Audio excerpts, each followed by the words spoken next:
Hello, ladies and gentlemen. So now what I want us to do is I want to solve this quadratic equation by completing the square. And as you may already notice, this one has a 6 in front of the x squared term. So this is a no-no. So what we're going to do is we're going to factor the 6 out. Okay. So let's do that together here. So I pull out the 6 and ask, what times 6 gives me 6x squared? Of course, it's x squared. Now I ask myself, what times 6 gives me negative 5? Gives me negative 5x. Well, it'll be negative 5 over 6x.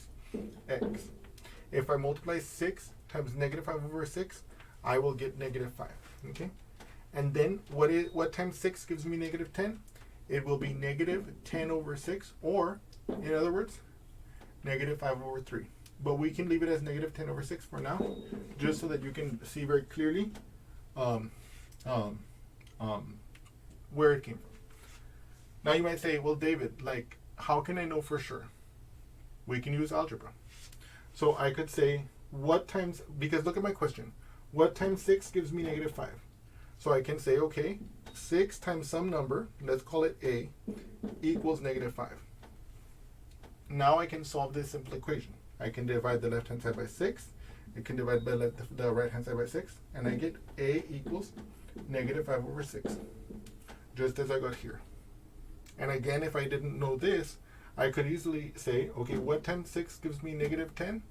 Okay, I don't know. So let's say 6 times some number b equals negative 10. Okay, I can divide this by 6.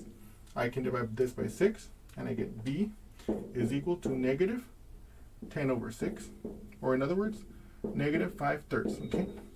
And then the next line will replace that with negative 5/3. But again, I want to leave it like that just for now so we can see where it came from. So now what I want to do is I want to start with the completing the square proper. We have seen that what we've done is we've used an identity. Whenever we're completing the square, we use an identity to replace this sum of the square in the linear term with an expression involving the square of a linear term. Okay? So let's look at that here. Our identity that we've been using is x plus a squared equals to x squared plus 2ax plus a squared. And we recall, and I want to emphasize this to you again, as always, that you don't have to memorize it. Just as we did in the first video where I introduced this to you, you can always just calculate this expression whenever you need it. Okay? And now look at this. I want to match x squared plus 2ax with x squared minus 5 over 6x. Okay? So how is that possible? X squared plus 2ax to match x squared minus 5 over 6x. So we would need the 2a to be negative 5/6. So let's do that here. So 2a equals negative 5 over 6. Okay? Here I have 2 times a. A is being multiplied by 2. The opposite of multiplying by 2 is dividing by 2. If I divide the left-hand side by 2, I also have to divide the right-hand side by 2, like this. Now, this fraction divided by this number, I cannot do that directly. But what I can do is I can rewrite the 2 on the bottom as a fraction. And one of the things I want you to observe here is how I'm very careful to emphasize that this negative 5/6 is the numerator of this fraction, and this 2 over 1 is the denominator of that fraction.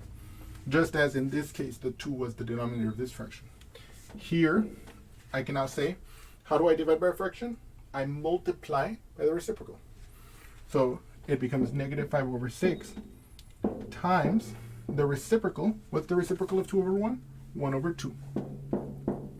And I know when I want to multiply fractions, the product of two fractions is the fraction whose numerator is the product of the numerators of the factors. So 5 times 1 is 5. And whose denominator is the product of the denominators. In this case, 6 times 2, which is 12. And then, of course, I have a negative times a positive, so the result is negative. And, of course, what's 2a divided by 2? That's nothing but a. Okay, so my a, in order to force this term, x squared plus 2ax, to equal to this part of the factor here, the x squared minus 5 over 6x, the a has to be negative 5 over 12. So let's write that down over here. Okay. So now, let's erase this and proceed.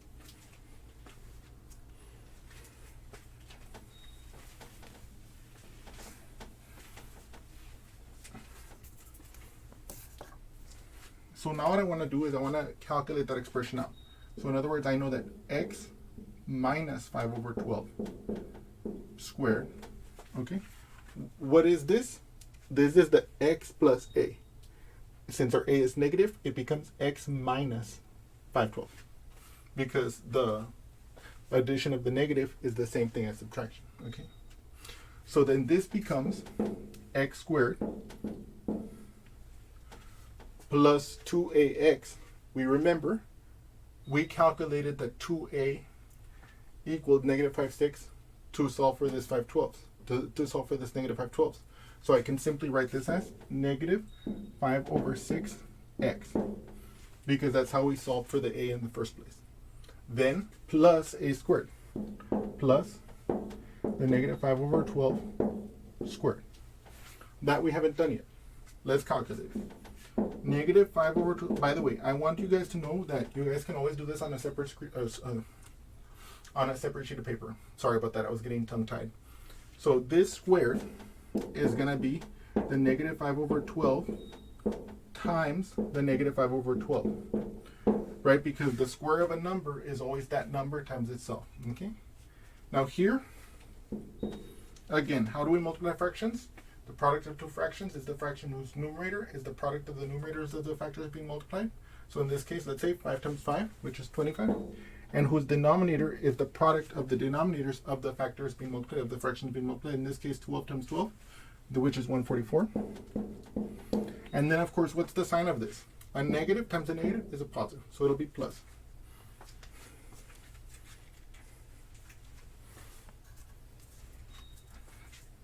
So I can now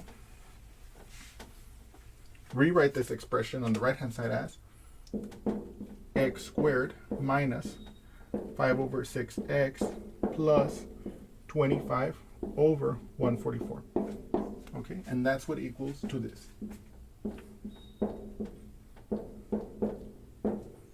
So now we recall that in this process, what we were interested in was finding an expression for this. Okay. So as you can see, I can subtract this from the right hand side, the 25 over 144. And I can subtract it from the left hand side like this. And we end up with, on the left hand side of this equation, we end up with x minus 5 over 12 squared minus 25 over 144 equals the x squared minus 5 over 6x. Okay, I'm sorry if I kind of like botched that handwriting at an angle like that, right? But you can see that that's what we get from this calculation, and you can see that that's what we wanted, because now we can replace this expression over here with that expression on the left hand side of the equality there. So let me do that here presently.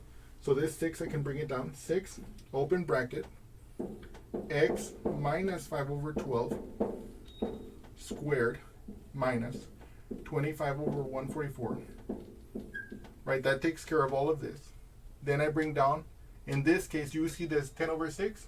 We agreed that that's actually 5 over 3 if you simplify it.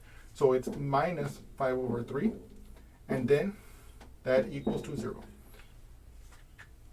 And so you can see now we're in a much better position to solve this equation. Okay? So now let us proceed with the simplification.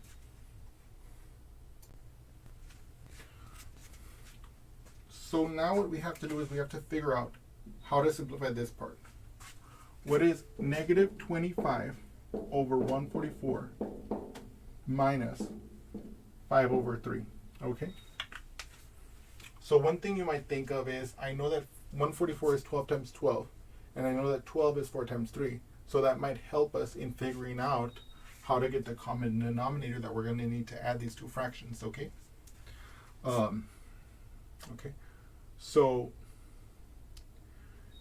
now let me formalize that for us here. Now I know that you guys have probably seen this before, but I want to show it to you.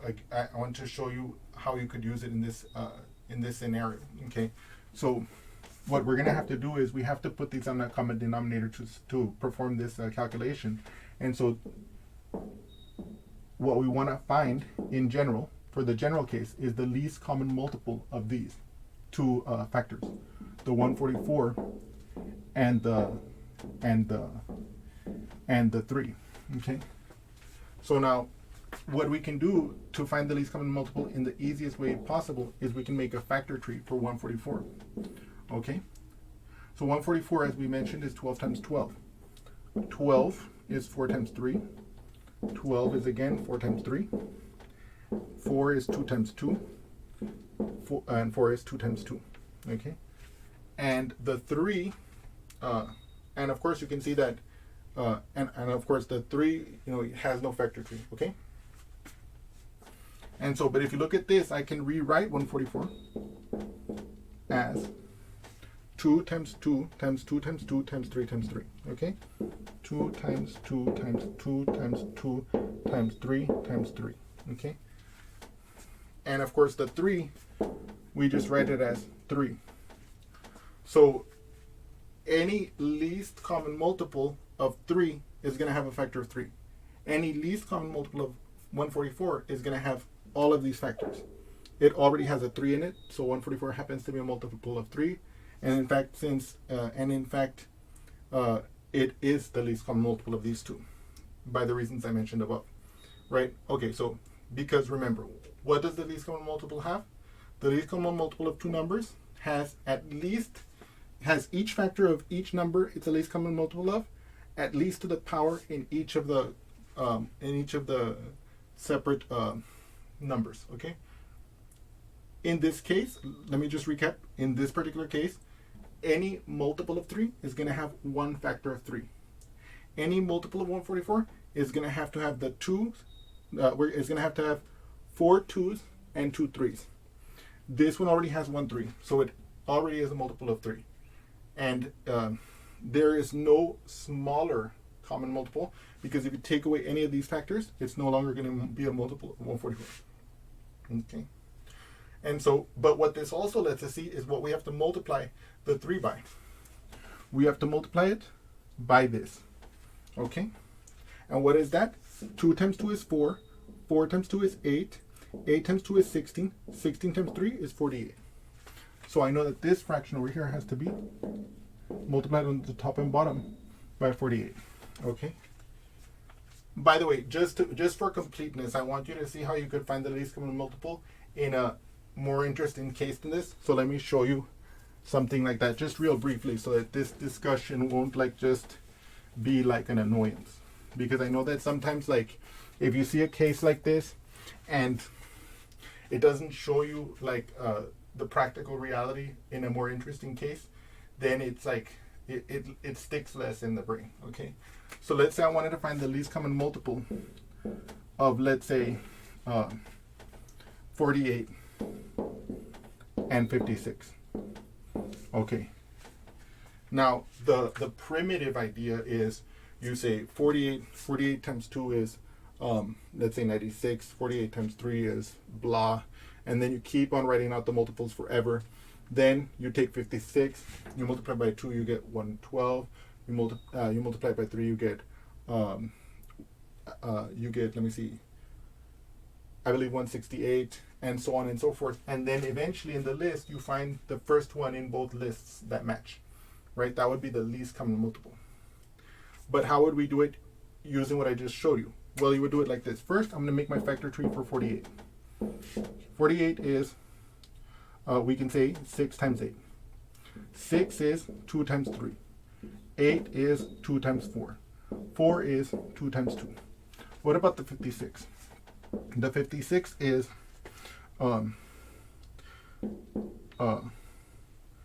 2 times 28. 28 is 2 times 14. 14 is 2 times 7. Okay? Oops. Okay. Yeah, that's perfect. And so now what we can do is we can rewrite the 48 as 2 times 2 times 2 times 2 times 3.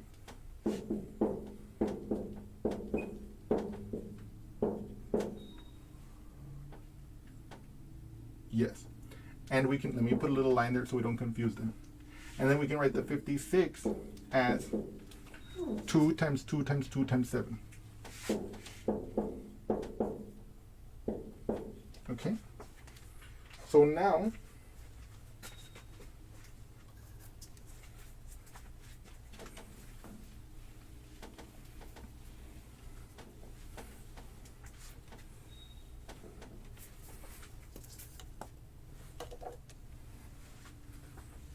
what I want you to see is this. Look, any common multiple of 56 has to have at least 3 2's and 1 7.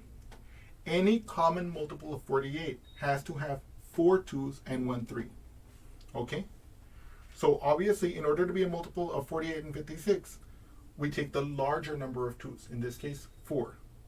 Okay? So 2 times 2 times 2 times 2.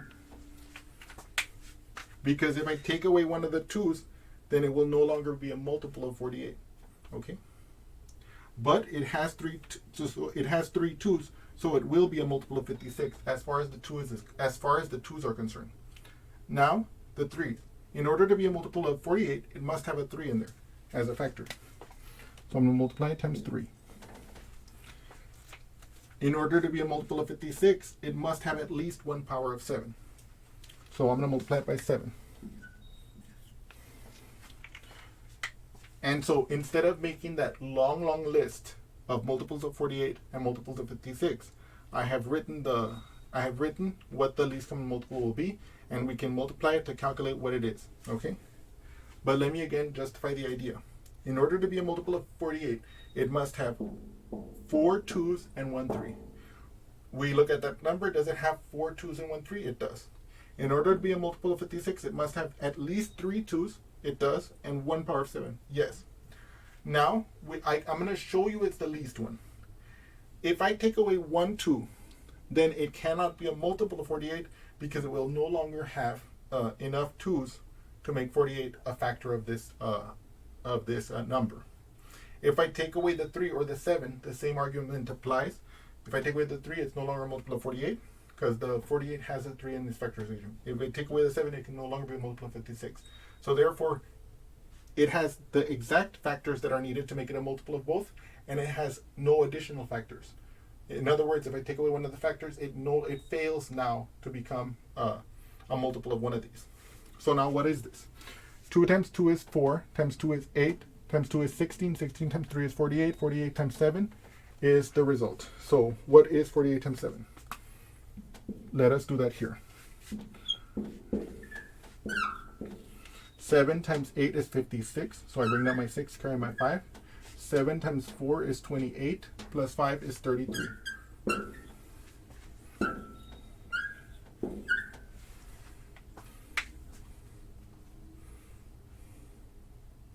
Yes, that's exactly right. Okay. So now what we're going to do is so I just wanted to show you this so that, like, let's say, so that you would see like how you could find the least common multiple of two numbers when you are adding two fractions. In a more interesting case, we saw that in our original case, we were trying to find the least common multiple to add these fractions, and we saw that it was very simple. But I wanted to give you a more interesting case here so you could use it when you're adding two fractions that have a more where you actually do have to get the least common multiple. Okay.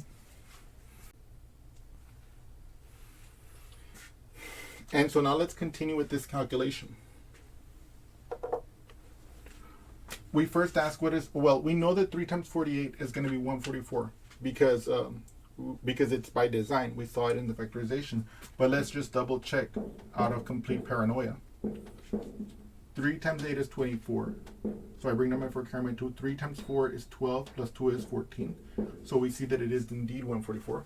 So we can now write this as negative 25 over 144 minus this over 144.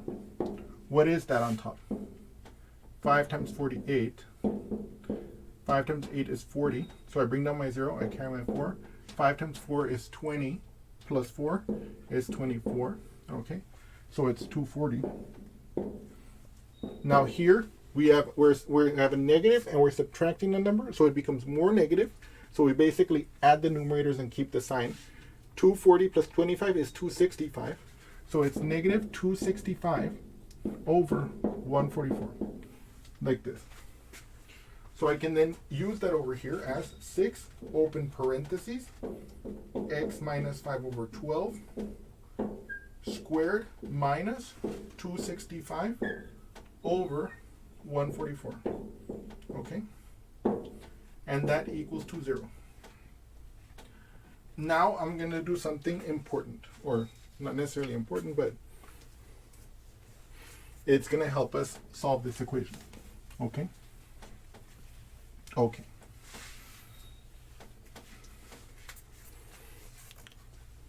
So from here all the way to here, I have maintained the algebraic equivalence of the left-hand side of this equation. Each of these are the same algebraically, okay? But here, I'm going to make an observation. If this term in parentheses, so if this term in parentheses times 6 equals 0, then one of two things is true. Either, again, this is by the zero product property. If we have two numbers that multiply to give 0, either the first one is 0, the second one is 0, or they're both 0. In this case, I have this term in parentheses times 6 equals 0. Either the 6 is 0 or this term in parentheses is 0. It's obvious that the term in parentheses must be 0 because 6 is not, given our condition, right? So then we look at that and we set that equal to 0. X minus 5 over 12 squared minus 265 over 144 equals to 0. What do we do now? Okay.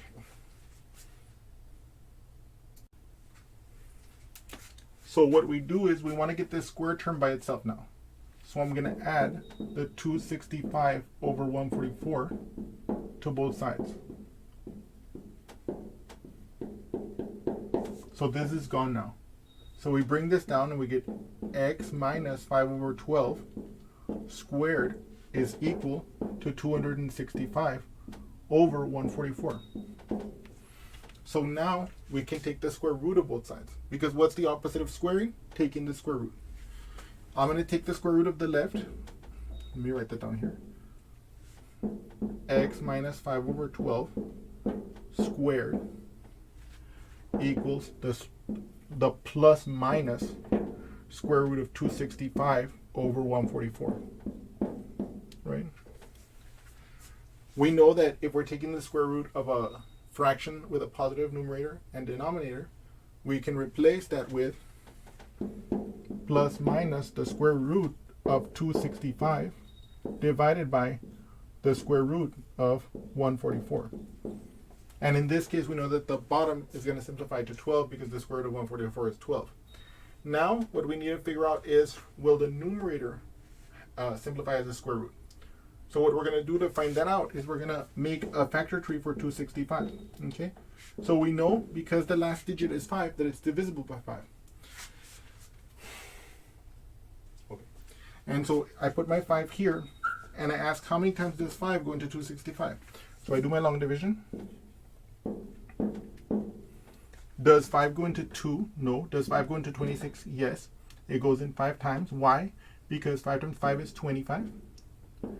6 minus 5 is 1. 2 minus 2 is 0. I bring down the 5. And I ask, does 5 go into 15? It does. 3 times. 3 times 5 is 15. Okay, so I can see that 265 is 5 times 53. Okay. Now, 53 does not factor. Okay. And so therefore, since there's no factors that come in pairs in 265, it will not simplify any further. Okay? And so that leads us to our next stage of the problem.